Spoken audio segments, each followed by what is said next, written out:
요한복음 20장 19절로 23절 말씀.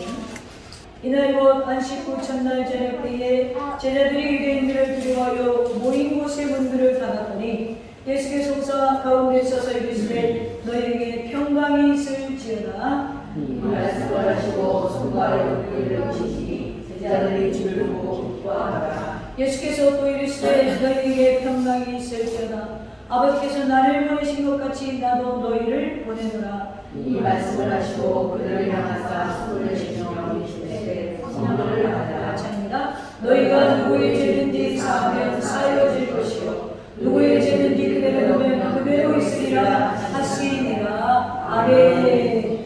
오늘 여러분들도 부활의 주님을 만나시기를 주님의 이름으로 축원합니다. 오늘 하나님 말씀의 제목은 가장 귀한 선물이라는 제목으로 저와 여러분의 은혜를 나누겠습니다. 우리 옆 사람과 인사 한번 합시다. 부활을 축복합니다.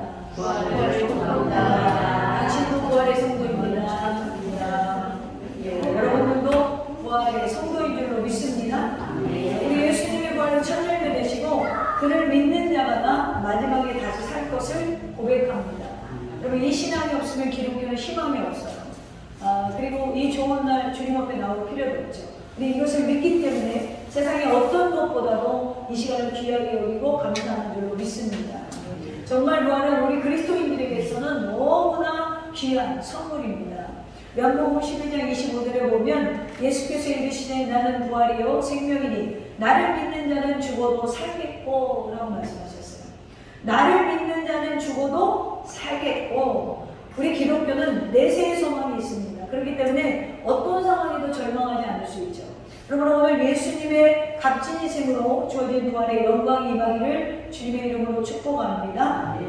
그래서 저는 오늘 이 선물에 대해서 한번 생각해 보려고 해요. 이런 생각을 해봤어요. 여러분들이 가족에게 줄 수 있는 가장 좋은 선물이 무엇일까? 부모와 자녀에게 줄 수 있는 게 무엇일까? 아파트 한 채일까요? 어떤 게 제일 좋은 건가요? 바로 건강. 왜냐하면 자녀는 부모가 아프면 고민하게 됩니다. 근심하게 됩니다. 여러분들이 아버지로서 어머니로서 아이들에게 줄 수 있는 선물은 건강이 아닐까. 남편이 아내에게 줄 수 있는 가장 큰 선물은 든든하게 버텨줄 수 있는 건강이 아닐까. 아내가 또 남편에게 가족에게 줄 수 있는 선물은 안에서 건강함으로 아이를 양육하고 그리고 남편을 보필할 수 있는 것. 이것이 가장 좋은 선물이 아닌가 이런 생각을 했습니다. 그럼 제가 목사로서 우리 사랑하는 더세대 지체들에게 줄 수 있는 선물 중에 가장 좋은 게 무엇일까? 어떤 게 제일 좋을까요? 저는 제가 건강해야 여러분들이 근심하지 않을까요? 교회가 버틸 거 아닙니까? 그리고 저는 여러분들에게 주고 싶은 선물은 바로 풍성한 말씀을 주고 싶어요. 그래서 여러분들을 위해서 설교를 준비할 때마다 흥분되고 감사하는 마음으로 하고 있습니다. 그래서 우리가 줄 수 있는, 인간이 줄 수 있는 최고의 선물들이 있습니다. 기준이 다 다르죠. 얼마 전에 제 지인 목사님 아버님이 소천하셨어요. 그런데 그 아버지가 오늘 이 부활주일에 다시 살아옵니다. 여러분, 그만한 선물이 없겠죠? 근데 여러분, 말이 안 되잖아요. 다시 살아나는 사람이 없죠. 그런데 십자가에 돌아가신 예수님께서 오늘 근심과 두려움에 떨고 있던 이 제자들에게 줄 수 있는 최고의 선물로 나타나셨어요. 다시 살아나셨어요. 할렐루야. 이것이 바로 첫 번째 부활입니다. 누구나 겪는 이 사망의 권세 아래 있는 인간에게 이보다 더 큰 선물은 없다라는 거예요. 그래서 예수님의 부활 자체가 우리에게 큰 선물인데 오늘 본문에 보면 4가지 선물을 주셨어요. 부활도 너무나 감사한데 4가지나 선물을 주셨어요. 그래서 오늘 저는 이걸 좀 다뤄보려고 합니다. 그래서 여러분, 우리가 신앙생활 하면서 부활절에 부활이 없는 그런 성도들이 많습니다. 그래서 부활절만 부활이 아니라 우리 크리스찬들은 360일 우리가 죽는 그 순간까지 부활의 신앙을 가져야 돼요. 우리는 이렇게 십자가에 죽으심을 되게 강조하는 거예요. 부활하신 예수님을 강조하지 않아요. 그래서 교회는 예수님의 탄생, 그리고 십자가의 죽으심, 그리고 부활하심, 승천하심, 그리고 뭐가 있어야 돼요? 재림하심. 이 5가지를 반드시 교회에서는 선포해야 됩니다. 그래서 우리 주님이 부활하신 신앙, 십자가의 죽으심에서 그치지 아니하고 오늘 제자들이 두려워서 문을 잠그고 있어요. 얼마나 무서웠겠어요. 그때 예수당이라는 게 있거든요. 예수님 파라는 거예요. 다 잡아다가 죽일 수가 있으니까 숨어 있는 거예요. 이미 도망갔잖아요. 예수님 잡힐 때. 네? 그런데 도망가서 문을 걸어 잠그고 자기들끼리 유대인들이 두려워서 숨어 있을 때 예수님이 문을 잠겼는데 호령이 어디서 나타나셨어요? 완전한 신성을 회복하셔서 그리스도가 부활하심을 보여주고 있습니다. 유럽에 가면 이 부활절이 우리처럼 시시하게 안 돼요. 3주만이나 방학을 했어요. 그러니까 3주일씩 휴무하는 개인 병원도 있습니다. 우린 하나도 못해요. 병원 원장님이시면 3주 쉬시겠어요? 할렐루야. 네. 그럴 줄 믿습니다. 네. 사람은요. 그래서 이 사람들이 카드와 선물을 주고받고 부활을 계속 3주 내내 기념해요. 근데 문제는 뭐냐면 유럽의 교회들이 제가 가보니까 부활절 성탄주일만 교회 나오는 순서가 너무 많아요. 이게 뭐예요? 부활의 음악도 있고 부활절 카드도 있고 선물도 있고 휴가 방학도 있는데 정작 부활의 정확한 신앙은 없기 때문에 절개만 나오는 크리스찬들이 굉장히 많아지고 그 교회들이 다 문 닫고 있어요. 오늘 우리가 달걀만 먹고 가면 부활과 무슨 상관이 있습니까? 부활 신앙이 없으면 우리의 믿음은 아무것도 아니에요. 그래서 고린도전서 15장 17절에 바울이 이렇게 말해요. 그리스도께서 다시 살아나신 일이 없으면 너희 믿음도 헛되고 너희가 여전히 죄 가운데 있을 것이고 생신되지 못합니다. 그렇습니다. 성도에게 부활이 없으면 아무것도 아니에요. 부활의 신앙이 없으면 아무것도 아니에요. 모든 사람 가운데 우리가 더 불쌍할 수도 있어요. 남들 그럴 때 놀지 못하게 하죠. 그러나 여러분 우리는 허상을 쫓는 게 아니라 진짜를 쫓고 있어요. 할렐루야. 그래서 여러분 우리의 부활은 진짜입니다. 그래서 오늘 예수님을 제자들이 만나고 완전히 제자들의 인생이 새로워졌어요. 여러분 보세요. 예수님이 십자가에 달리시던 그날 밤에 제자들이 다 도망갔어요. 두려웠어요. 자기를 챙기기에 급급했어요. 자기의 목숨을 지키기에 급급했어요. 그런데 예수님이 부활하심을 보고 이후에 이 제자들이 어떻게 바뀌죠? 예수를 위해서 목숨을 걸어요. 예수를 위해서 인생을 걸어요. 삶이 완전히 달라졌다라고. 오늘 요한복음 20장에는 예수님을 만나고 완전히 변화된 세 그룹의 등장을 합니다. 우리가 다 읽진 않았지만 11절부터 보면 막달라 마리아라고 하는 부인과 이름이 밝혀지지 않은 몇몇 여인이 있고요. 그리고 두 번째는 본문의 내용에 10명의 제자들이 나타나고요. 그리고 마지막으로 24절부터는 그 자리에 없었던 도마라는 제자가 등장을 합니다. 이들은 한결같이 부활하신 예수님을 극적으로 만나서 인생이 달라졌어요.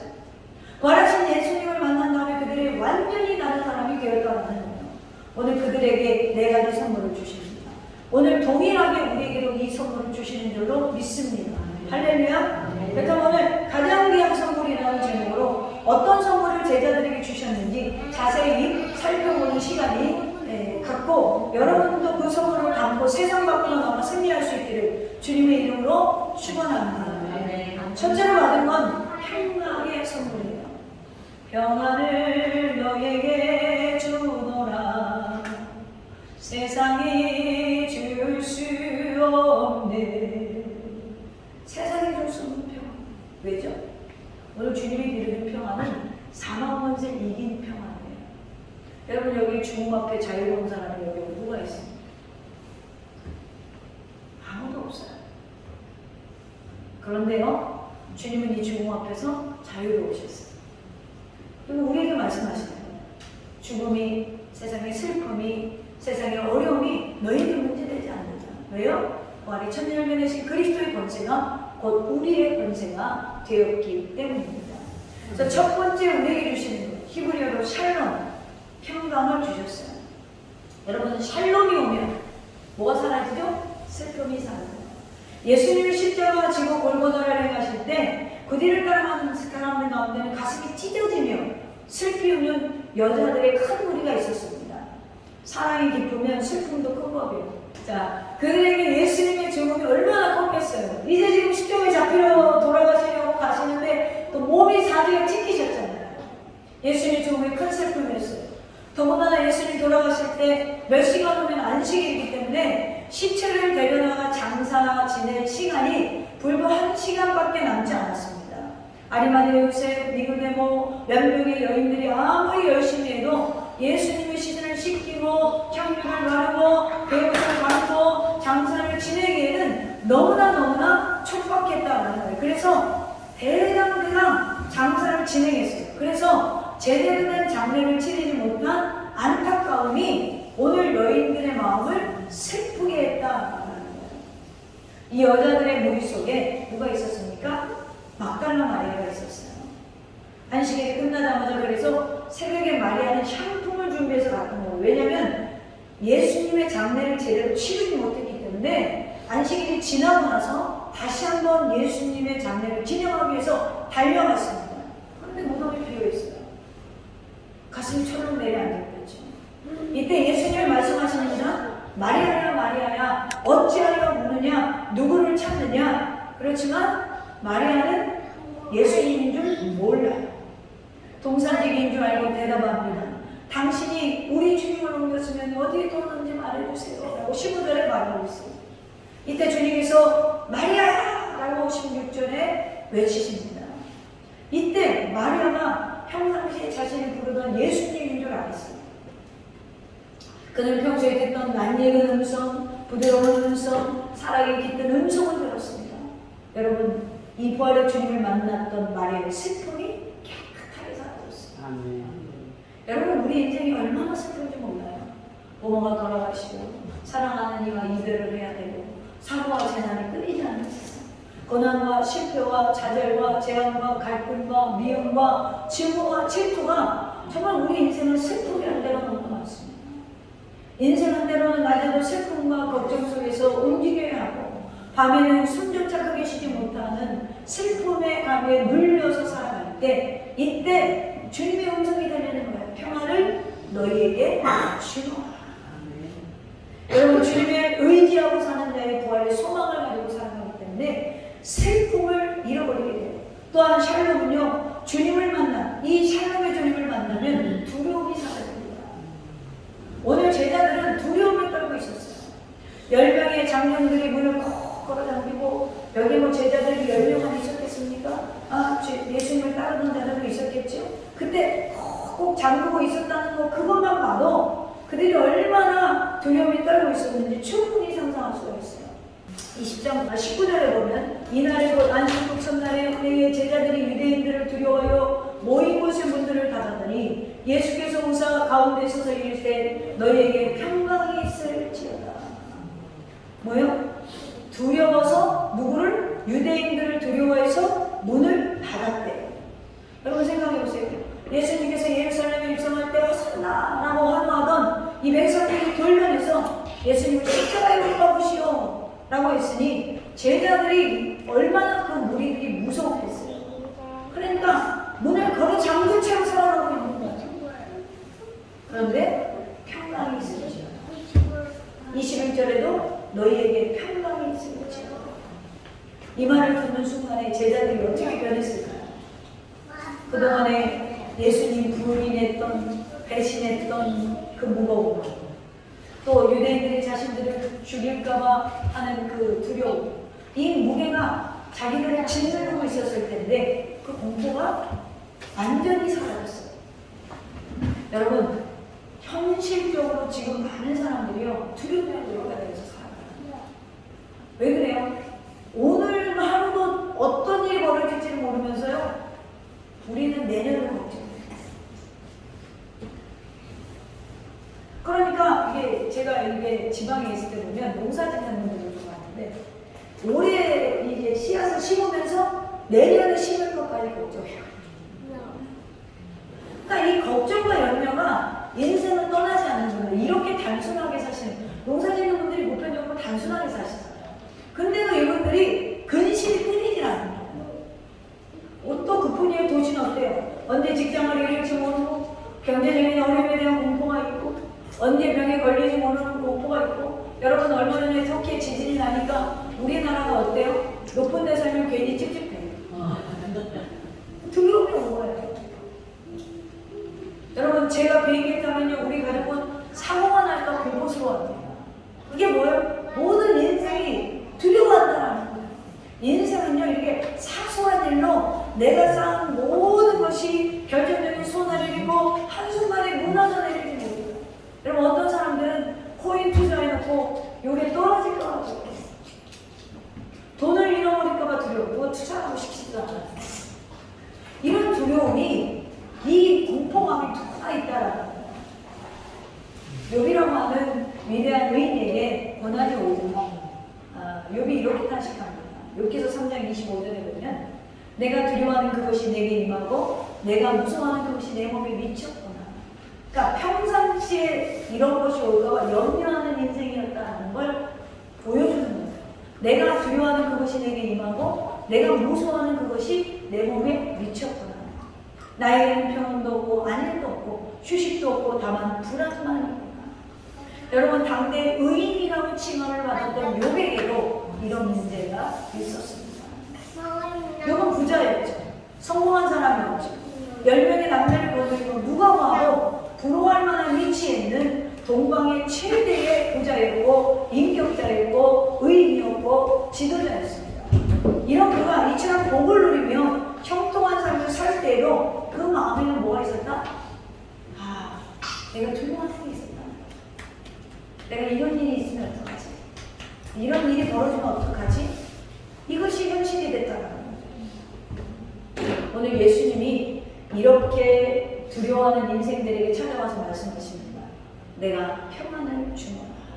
담대하라. 내가 세상을 이기노라.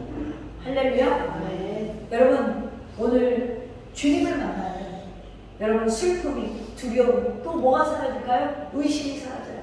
우리가 오늘 본문을 다 읽어야 되는데 너무 길어서 읽지는 않았습니다.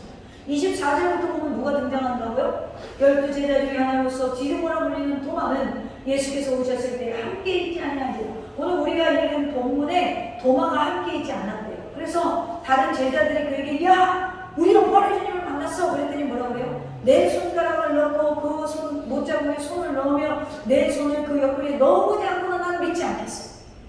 의심을 합니다. 그때 주님이 27절에 보면 도마에게 이르시되 내 손가락을 이리 내밀어 내 손을 보고 내 손을 내밀어 내 옆구리에 넣어보라. 그리하여 믿음이 없는 자 되지 말고 믿는 자가 되라. 할렐루야. 그런데 주님은 더 나가서 우리에게 뭘 요구하시죠? 예수께서 이르시되 너는 나를 본으로 믿느냐? 보지 못하고 믿는 자들은 복되도다. 아멘입니까? 여러분 우리는 부활의 주님을 만나면 의심이 사라져요. 슬픔, 두려움, 의심이 사라져요. 사랑하는 도sem의 가족 여러분, 오늘 우리 주님이 우리에게 주신 선물 첫 번째 평강은요, 슬픔을 사라지게 합니다. 두려움을 사라지게 합니다. 의심을 사라지게 합니다. 오늘 이 평강이 또 동일하게 우리에게 샬롬, 여러분 그 샬롬의 주님을 바라보며 슬픔과 두려움과 의심이 사라지는 저와 여러분 되기를 주님의 이름으로 축원합니다. 두 번째로 오늘 어떤 선물을 주셨어요? 사명의 선물을 주셨어요. 나도 너희를 보내노라. 사명하니까 다 좁아들죠. 다 신학교 가야 되는 거죠. 여러분 오늘 21절에 보면 끝에 보면 아버지께서 나를 보내신 것 같이 나도 너희를 보내노라 라고 하시면서 제자들에게 사명을 주셨어요. 세상 한가운데로 파송하셨다는 거죠. 제자들은 예수님이 십자가에 죽으신 후에 할 일을 이뤘어요. 예수님을 따를 때는 제자들의 마음에 늘 뭐가 있었다고요? 유대 나라를 독립하고 그리고 그분이 왕이 되시면 나는 이 땅에서 좀 정치적 인치를 극하고 아니면 한 나라를 차지할 마음으로 쫓아다녔어요. 근데 예수님이 십자가에서 맥없이 돌아가셨어요. 그러니까 이 사람은 갑자기 뭐가 됐어요? 그분도 버렸는데 직업도 버렸는데 고향도 버렸는데 이 사람은 어떻게 되겠어요? 갑자기 무직이 된 거야. 네? 무직이. 두려움과 불안이 갖겠죠. 그런 제자들에게 주신 일감이 있습니다. 뭡니까? 요한복음 5장 17절에 이렇게 말씀하세요. 예수께서 그들에게 이르시되 내 아버지께서 이제까지 일하시니 나도 일한다. 무슨 걸 주셨다고요? 주님의 일을 주셨어요. 모든 걸 잃어버린 제자들에게 다시 한번 주님이 주신 사명의 선물을 주셨다는 거예요. 우리나라는 특별히 잘못된 게 뭐냐면 사명자라고 하면 아씨 의논도 안 하고 담임 목사랑 신학교가 있어. 할렐루야. 여러분 이상하게 우리나라는 사명자입니다. 그러면 다 신학교고. 여러분 우리 다 사명자예요. 하나님께 선호도 사명자예요. 선에게도 사명자예요. 사명자의 개념을 잘 몰라서 그래요. 우리에게 주신 사명의 장소가 어딜까? 1번 교회, 2번 세상. 우리에게 사명을 주신 장소는 모두 교육자가 아니에요. 우리를 파송하신 것은 우리가 살고 있는 현실 세계에서 우리를 부르셨고 우리를 거기로 보내셨다는 거예요. 할렐루야. 사명을 받았으니까 여러분 세상에 나와서 어떻게 사셔야 돼요? 치유하게 살아야 돼요. 어떻게 치료해야 돼요? 유혹을 이기고 싸움을 이기고 미혹의 영들을 이기고 세상이 영원할 거야 라고 유혹하는 환경 가운데 빠지지 않도록 치유하게 살아요. 그래서 바울이 고백하죠. 나는 날마다 죽노라. 죽노라. 이것이 바로 우리가 사명받은 장소예요. 그것을 뭘 해라? 빛을 바르고 그것을 녹아져서 소금을 마치 내라는 거예요. 이것이 공통분모 우리 모든 이들에게 주신 사명이라는 거죠. 그러나 달란트대로 조금 직분이 다를 뿐이라는 거예요. 거기서 삶의 현장에서 내가 무엇을 할 수 있을까요? 내가 직장에서 나는 하나님 나라를 어떻게 확장할까? 내가 가정에서 하나님 나라를 어떻게 확장할까? 내가 모임에 나가서 하나님 나라를 어떻게 확장할까? 내가 그곳에 가서 하나님 나라를 어떻게 확장할 것이냐? 하나님의 자녀로서 살아내십니다. 어떤 목사님이 그런 말씀을 하시는데 되게 공감했어요. 우리나라는 빚들끼리 경쟁한다고. 무슨 얘기인지 알아요? 기도 몇 시간 했어? 나 3시간 했는데 난 4시간 했어. 빚끼리 경쟁하고 있는 거야. 교회 안에서 누가 먼저 일어나? 새벽 기도하면 누가 먼저 일어나? 내가 기도 제대로 해야지. 이게 뭐야? 누가 빛이 밝은가? 부활감성은 얼마 있어? 빛들끼리 경쟁하는 거예요. 빛을 교회라는 것에 가려 나오셨어요. 그 빛이 어디로 나가야 돼요? 세상에 나가야 돼요.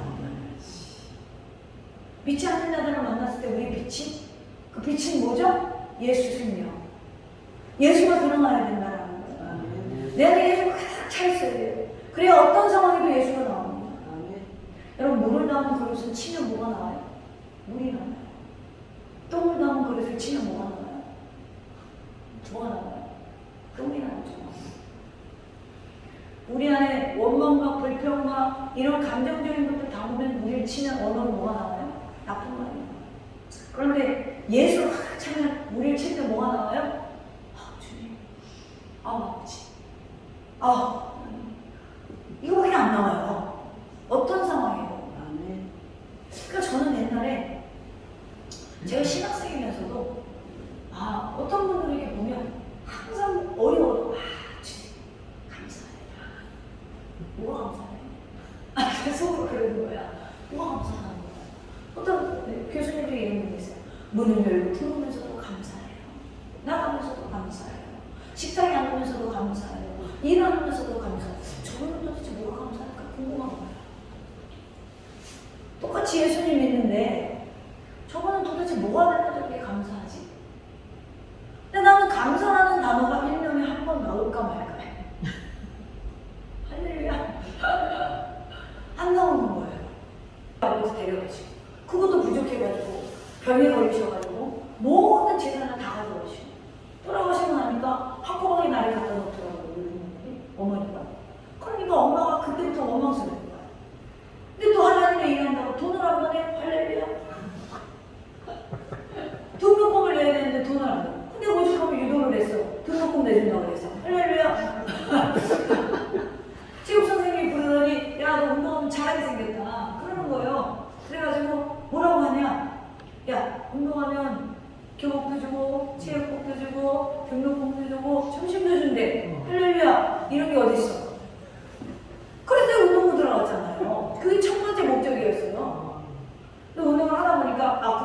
그랬더니 연봉이 2억이래. 그러니까 국가대표 되려고 나중에 목표가 바뀌었지만 어쨌든 돈을 안 벌고 맨날 공대리 드시고 기도만 하시는 거예요.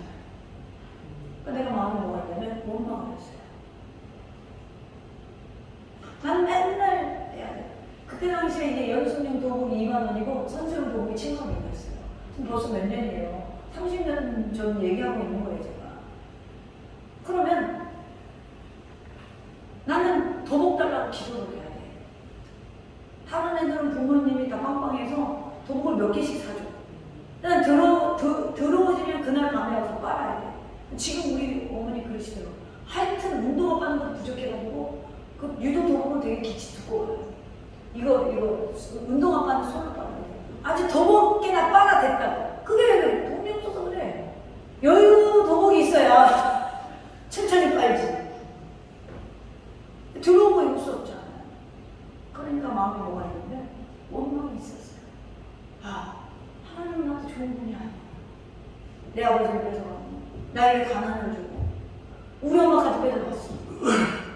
맨날 우리 엄마는 집안에 라면이랑 국밥수 있으면 들고 나와. 한 박스. 왜? 더 가난한 사람 준대. 나보다 더 가난한 사람이 어디 있어? 운동화 한 켤레를 버텼는데 운동선수 때. 그것도 말린다고요? 드라이기가 없었어요. 머리가 둘 다 짧으니까. 근데 그거를 가스레인지를 켜고 난 진짜 간직 안 한다고 간직이 나거든요.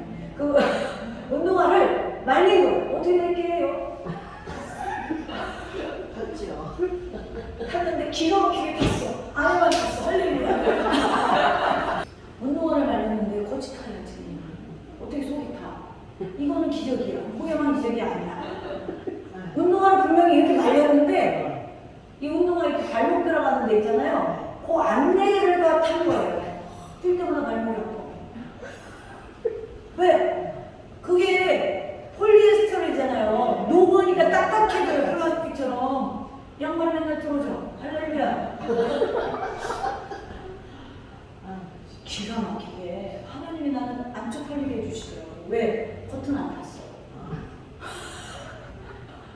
나는 우리 주님이 나한테 도대체 왜 그러나. 그래서 엄마는 원망해요. 불평해요. 그때 임대 아파트 13평짜리 9층에 살았는데 엘리베이터 타고 내려와요. 싸우고 대박으로 그냥 풀어줘. 할렐루야. 이게 한두 번이 아니고 계속 그럽니다. 그러니까 내 마음에 행복이 뭐예요? 행복이라는 걸 몰랐어.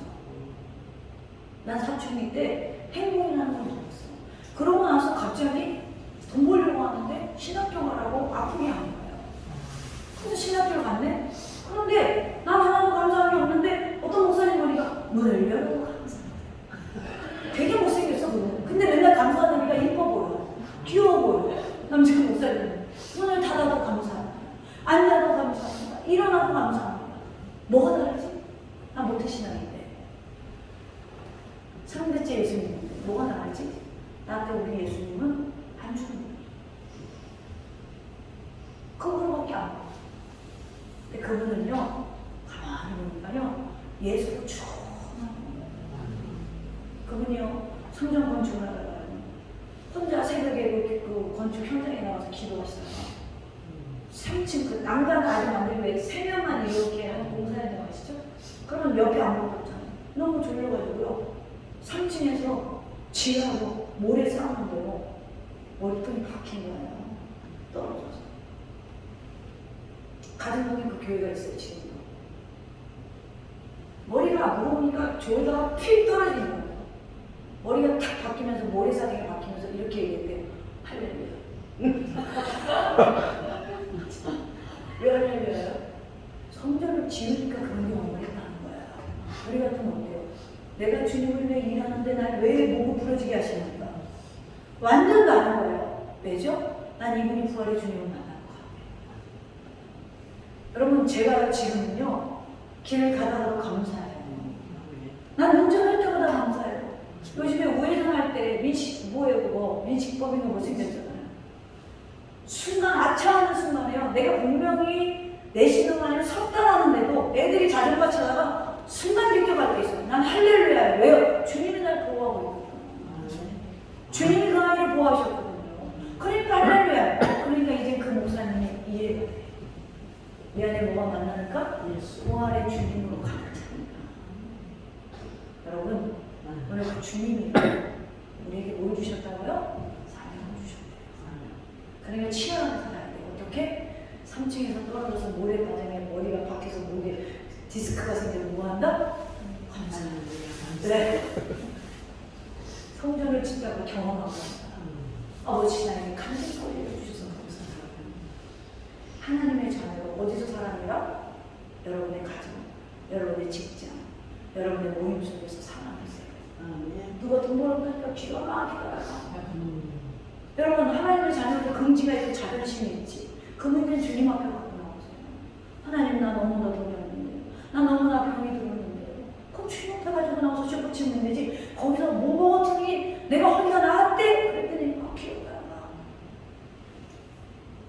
세상 사람들 속에서 빛이 뭔데? 그리고 교회 와서 몇 시간 기도 있어. 이게 여러분 비키니 싸는 문제가 아니라 나아가서 치열하게 나의 달려갈 길을 마친 줄로 여기지 않아요. 할렐루야. 끝까지 승리하는 저와 여러분들에게 주님의 이름으로 축원합니다. 세 번째로 받은 선물은 뭘까요? 22절에 이 말씀을 하시고 이제 사명의 선물을 주시고 22절에 보면 그들을 향해서 숨을 내쉬며 이르시되 성령을 받아라. 첫 번째 선물인 평화도 내게 성령이 삭제된 있어요. 하나님의 영의 본질이 평화니까. 또 두 번째 선물인 것은 성령을 받은 자만이 열 수 있죠. 살아갈 때 이길 수 있는 권세가 어디로 들어가요? 성령으로부터 오죠. 제자들이 오순절날 성령을 선물로 받고 비로소 오늘 예수님의 파송을 지켜냅니다.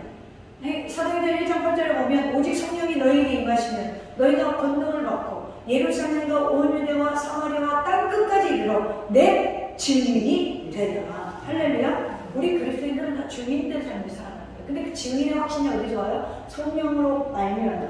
성부는 계획하시고 성자는 이루시고 성령은 구원을 적용하십니다. 소위 문답에서 제가 입이 닳도록 가르치고 있어요. 할렐루야. 그러니까 그 성령이 우리에게 임하시면 구원을 적용시키시고 그 구원이 믿어지게 하시고 그리고 뭐예요? 증인이 되게 하신다는 거예요. 여러분, 오늘 숨을 내쉬는 이르시되 성령을 받으라 하면 어디가 생각나요? 창세기 2장이 생각나요. 창세기 2장에 보면 7절에 이런 말씀이 있습니다.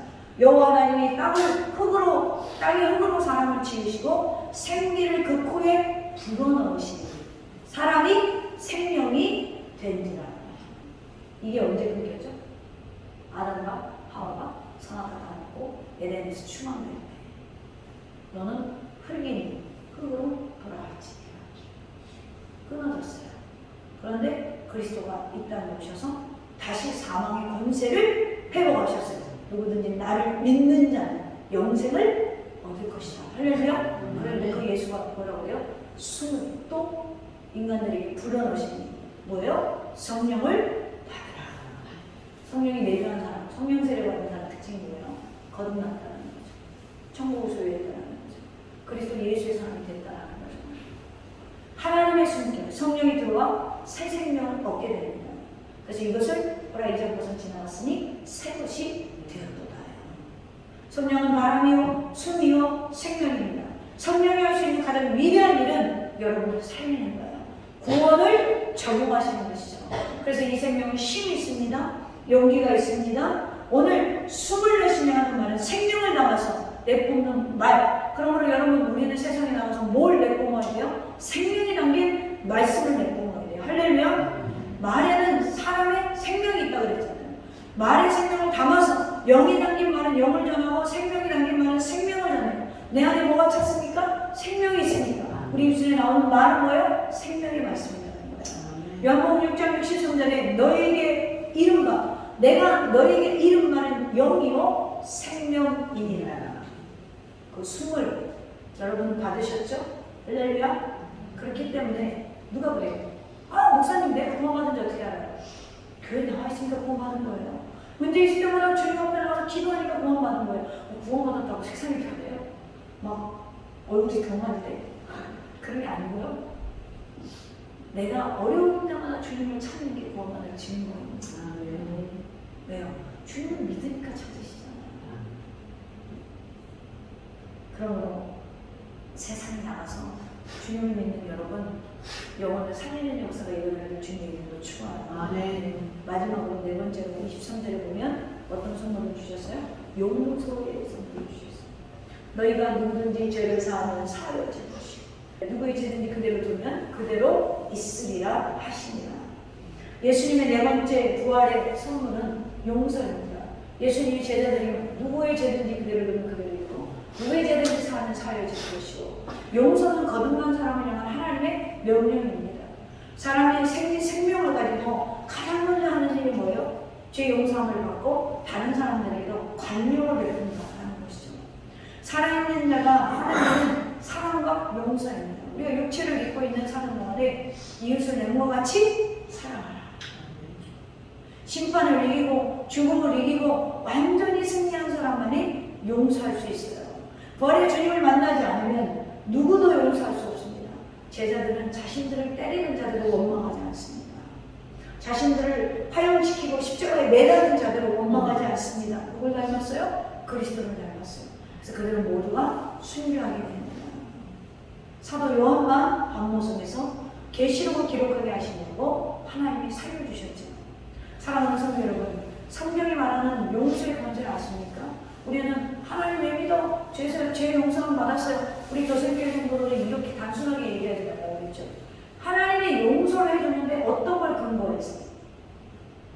약속을 근거해서 주님이 우리를 죄사함 받게 하셨죠. 아담에게, 노아에게, 아브라함에게, 다윗에게, 그리고 예수 그리스도를 통하여 이루신 하나님의 구속 약속의 근거에서, 그래서 요한복음 3장 16절에 하나님이 세상을 이처럼 사랑하사 독생자를 주셨으니 이는 그를 믿는 자마다 멸망치 않고 영생을 얻게 하여 하시리라. 여러분, 그 영생을 얻은 자들에게 권세를 주십니다. 어떤 권세? 우리의 용서받는 의인이 다른 사람을 용서해 주는 것. 그것을 주님이 들어주신 말입니다. 마태복음 9장에 보면 예수님께서 가버나움에 가셨을 때 중풍병자를 고친 사건이 있습니다.